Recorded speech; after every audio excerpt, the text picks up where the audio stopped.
Hi, Sarah Childers back with you, and today I want to explore how sensation is the gateway to interpretation. I developed this particular idea because generally when I watch a film, I tend to experience the film more viscerally, like at a gut level, and then my mind catches up. So I've discovered that if I attend to what I'm feeling, I can feel the moments in the film that are the most productive, and then I can mine those particular moments and figure out why they are productive and what they're doing.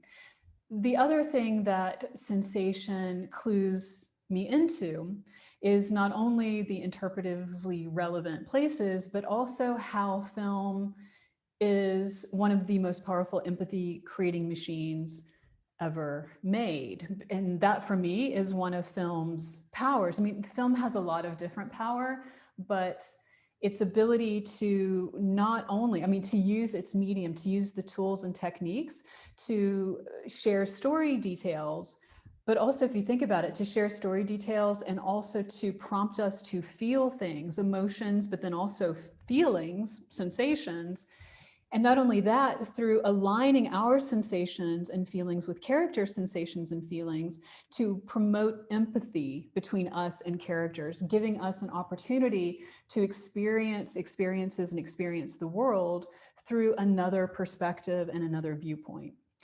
So I want to explore this over a series of videos, and I want to start kind of with the low-hanging fruit, which is horror films. And horror films are creatures of sensation, which makes them particularly fecund and a great place to start. So if we think about scary movies, one of the ways in which they're so productive and also profitable is it's like really fun to be scared.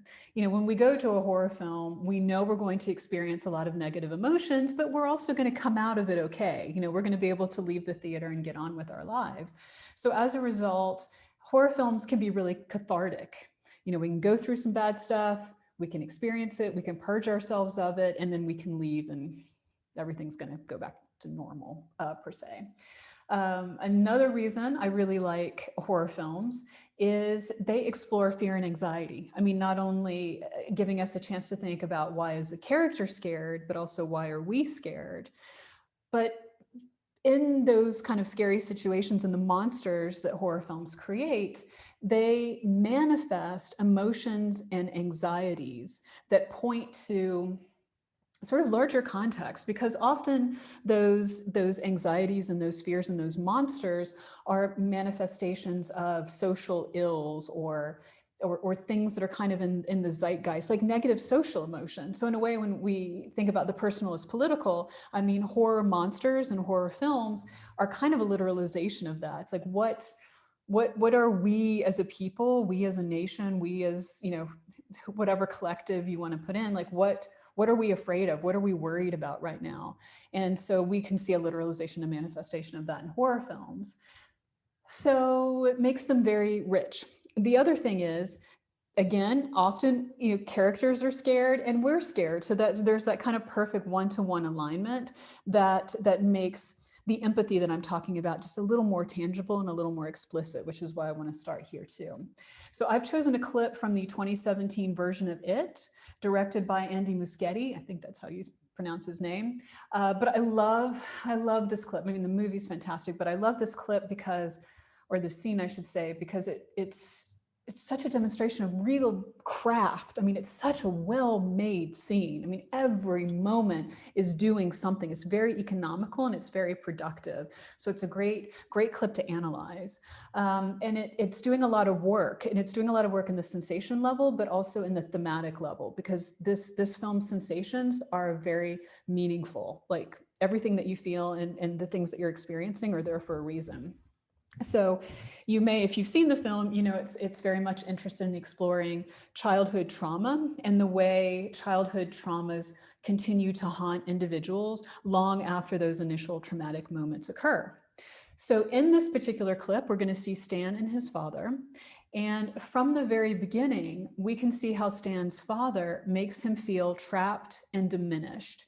And those two words are really important, trapped and diminished, because Andy Muschietti establishes those ideas in the very first frame of the shot. I mean, it's embedded within the visual communication of the shot from its opening. And then when we actually hear him speak, the only words we really hear are recriminations and veiled threats to Stan, and then a dismissal. I mean, it's almost like he's just completely negating his son, condemning him to non-existence and to nothingness, that he just doesn't quite measure up. And that's a terrible thing when you think about a father almost like undoing you in a way. And so we see that happening in one space, and then Stan moves into another space. And in that new space, we have that manifestation of the horrifying implications of what occurred between Stan and his father. So Muschietti establishes the dynamic and then carries it through into a new space.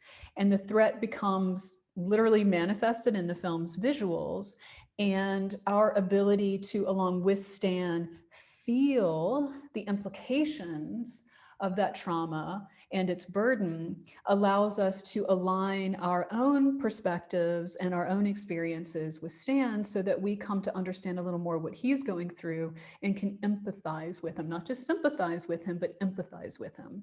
So I'm going to show the clip, and then I will see you on the other side and kind of go through it piece by piece, moment by moment, to analyze it and show how, you know, in each moment, how the different tools are, the different cinematic tools are producing not only sensation, but also interpretive moments where we can read, we can feel the sensation and read the meaning of that sensation and how it relates to and elaborates the theme about trauma that's been established. So I will see you on the other side. Meli, Halom, Asher, Bakar, Mikal. Asher Bachar Banu Mik. You're not studying, Stanley. How's it going to look? The rabbi's son can't finish his own Torah reading. Take the book to my office. Obviously, you're not using it.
remember those two concepts I mentioned, trapped and diminished? Our first view of Stan is him entrapped within the setting. Now we get a different view of that setting. While the first view felt almost voyeuristic, as if we were kind of peeking into the other room, this view is more confrontational. Not that it's confronting Stan, more confronting his situation. This camera placement not only emphasizes the altar rails, but almost transforms them into bars of a cage. While most low-angle camera placement is meant to empower the protagonist, this low angle actually disempowers him. And it does so by showing that he is in a lower position within the frame than his father. In fact, that seems to be the only purpose for this deep space and somewhat deep focus shot, to establish this distinctly disempowering power dynamic. You might wonder why Stan's father is slightly out of focus. That slight blurriness and his position far in the background might seem to diminish him. But in my mind, it does the opposite. Instead of presenting him as a man, just another character, Stan's father, it represents him as something much more powerful, something more ambiguous, more conceptual. It's almost a mythologization of the man. The importance isn't so much who he is per se, but what he represents. And this representational strategy, this kind of mythologization, asks us or invites us to experience the film in a different gear, in a different realm, moving just from gathering story information to thinking like, what does this mean? There's something significant happening here. I may not know exactly what it is, but I'm feeling something because this representation, it just looks a little bit different. There's something more going on, and we're holding here for a reason. Generally in a narrative film, if you're holding on a particular composition, usually the filmmaker is holding there because they want you to take it in and understand that this is an important moment within the film. It's almost like a comma or a pause to say, okay, there's something going on here. You might want to think about it. And what we have here is the establishment of an important dynamic. A young man's diminishment and dismissal by a figure who is his father, who represents the father in sort of larger patriarchal terms, and who's also a rabbi. At the end of this moment, we see Stan banished by his father, not only from a familial position, but also from his ties to something much larger, to his Jewish faith, which is a faith, but also a culture and a nationality and a history. I know I might be sounding a little melodramatic here, but there is grounding for this reading because the stakes are very high for each of these young people. They embody character-driven trauma as an individual trauma that they're having to work through and bear, but they're also representing larger traumas, social traumas, traumas around racism and anti-Semitism. Who says genre films aren't deep? They totally are.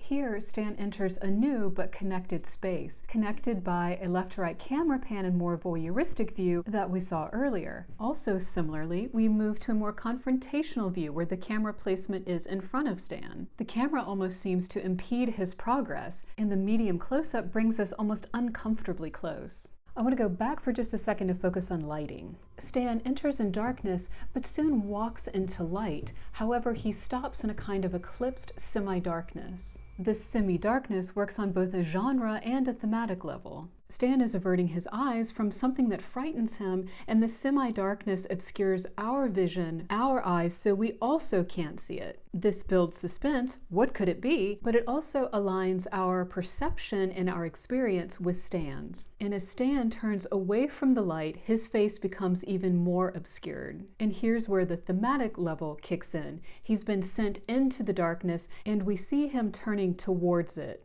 away from the light, which is significant given the source of the light.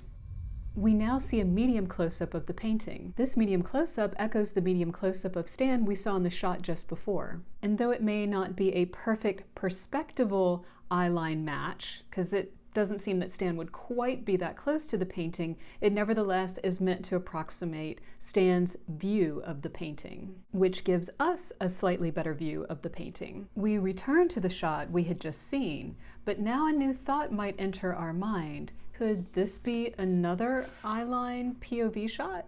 And then comes the reveal. Why, yes, it is. The painting is looking at Stan, and its vision becomes leveled out when he levels out the frame. It's also important to note how Stan's position is blocking the light as well as our view of the Star of David. I don't want to suggest that he's actively turning his back on these light sources, but rather at this moment, he is more attuned to the darkness and to his fears than he is to sources of light. His position here attunes us similarly. But you might also notice how this position provides Stan with a halo. In a way, he is a messenger for us because he is drawing our attention to very specific dynamics, but he also seems to be a force for change. He confronts something that frightens him and tries to bring order to it, stability. Or perhaps it's a matter of control. In this moment, Stan tries to bring his sense of order to the painting. As we rejoin the action, this is a great place to bring up the idea that there are three consciousnesses that seem to be in play here. Stan, the painting, and the camera, which seems to play the role of both objective observer at some moments, but then also subjective participant in others. By that I mean sometimes it's giving us a view of the action almost from that voyeuristic perspective I've referenced, and at other moments it seems to be taking up a position to point something out to us, some particular kind of dynamic with its view. But let's go back because a lot has been going on while I've been talking. Here, the camera choreography moves us from a more objective to a more subjective view, as we now almost seem to be peering at Stan, closely watching what he's doing. Of course, this close-up view also obscures our sight. Like Stan, we don't know what happened. Stan and the camera turn to look, and we get a kind of doubled subjective POV shot. Stan and the camera/we discover the source of the sound. The painting is now on the floor. How did it get there, or who or what put it there? It's not quite a jump scare, it's more of a fright, but still, our adrenaline is starting to percolate. And just in case it wasn't, the sound design and the music start to get increasingly creepy, and the flickering light is a wonderful genre convention that says, uh-oh, something's not right, and then the light goes out and then we know something's not right. I find it interesting that after Stan and the camera both register the painting on the floor, the source of the sound, that the camera position leaps in front of Stan. This isn't an unusual camera position. We see these kinds of shots all the time. But in this particular context, it is a relatively aggressive shift if you're paying attention to the editing. We're aligned with Stan, and then we jump in front of him to take up a position that, though it doesn't interfere with his progress, it does seem to be a very searching position, with all eyes on his face in the medium close-up. What is Stan going to do? And then when we stop in this moment before we have another shift and notice how we shift into a totally different camera angle behind Stan, the lighting also shifts. Stan was in the light as he was making his decision about what to do, how to act, and now he's in darkness as he enacts that decision. Here, we re-inhabit a position we've come to equate with the subjective POV of the painting, but then we leap back to the camera position just as we swing in for the reveal that the woman is gone. This moment is also a realignment of our/the camera's perspective with Stan's perspective. We both discover that the subject of the painting is gone at the same time, and are presumably feeling similar things about that discovery. There are multiple things happening in this particular moment in the clip, so I'm going to take them one by one. The first thing I want you to notice is how the camera changes here. Instead of jumping back and forth between a more subjective or a more objective position using editing, this moment uses camera movement and a longer take to move from a position behind Stan to one in front of him. I'm repeating the clip here so you can see that movement. It's a subtle difference, but an important one. This movement encircles Stan. It doesn't quite entrap him, but it does hem him in, making him seem less capable of escape. As if the camera is also conspiring in his traumatization. And it poses an interesting ethical question to us. Do we align ourselves with the camera or with Stan? Are we voyeurs, more interested in seeing him suffer and watching his response, or are we feeling what he's feeling and imaginatively connecting with him on an experiential and emotional level? Okay, let's go back and see what else is going on here. We get two sound cues, ye old creaking door and a flute motif, which specifically evokes the subject of the painting since the scary lady was holding a flute, and which thus seems to signal, I don't want to say like a higher consciousness, but a more fully formed manifestation of consciousness, almost of agency, or one could say even autonomy. There's another sound cue similar to the early one when the painting fell off the wall, and then we get this very interesting camera movement moment. I'm going to slow the moment down so you can see the details more clearly. Notice the camera height, which is at a higher level than we're used to seeing, but a height that will align with Stan's eye line at the end of this particular moment. He will end looking where the camera was. As the camera moves down, notice how the frame cants or angles, which is a view we know to associate with the POV of the painting. And then we get our jump scare. The scary lady confronts us just as she does Stan, and the music and sound design give us that adrenaline rush. Even if we're seated, our sensations are following Stan in flight. In a way, we can see what happens in the rabbi, Stan's father's office, as almost a childhood horror fantasy, the monster under the bed, the portrait of the older relative that somehow seems slightly monstrous or spooky because it's so unfamiliar coming from a different time and place. Children's imaginations are fertile, after all. But it's one thing to see something that isn't really there, or to decipher something unfamiliar as spooky or creepy and want to avoid it. And there are often reassurances to help dispel those fears. It's something else when your mind or spirit, imagination, or psyche seems to collaborate with these elements and bring them to life as a manifestation of a particular perceptual, psychological, and sensational state of mind. For those of you who know it, you know that's kind of part of the plot. Pennywise uses the children's fears, bringing them to life in order to prey on them. But the important thing to remember also, and this is a theme that runs through Stephen King as well as through this particular movie, is how much the dark forces that underlie seemingly idyllic small town life are the seeds for this fear. In other words, there are dynamics in play that are real dynamics, real life dynamics. And so even though this is playing out in a horror genre kind of way, it's absolutely embedded in the negative socio-political dynamics that are in play and that seek to dominate and diminish and dismiss and hurt these vulnerable young people. Fear is an excellent way to maintain dominance. But when we can empathically feel fear along with another individual, that allows us to feel empathy and to think about the stakes of using fear and terror as a way to bully, diminish, and control other people. By feeling vulnerability, we can empathize with the vulnerable and think about the implications of actions that imperil them.